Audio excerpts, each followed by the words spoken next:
आपण 22 डिसेंबर रोजी आत्ताच पाठक नानानं सांगितलं, एक दिवसीय तालुका स्तरीय मूल्य संस्कार शिबिर आणि व्यक्तिमत्व. आपणाला ही जी कोवळी नवी पिढी आहे, उद्या या देशाचे ते आदर्श नागरिक होणार आहेत, आदर्श सेवेकरी घडवायचे आहेत, निर्व्यसनी बनवायचे आहेत. वृद्धांचा वृद्धकाल सुखात जाण्यासाठी त्यांना श्रावण बाळ आणि पुंडलिक बनवायचा आहे.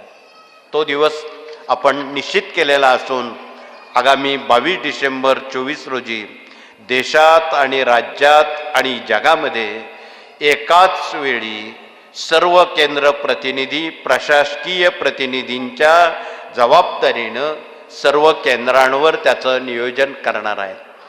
22 डिसेंबर. मागच्या वर्षी सुमारे 67 लाख विद्यार्थ्यांनी त्यात भाग घेतलेला होता. आता काही कोटी लोकांनी त्यात भाग घ्यावा.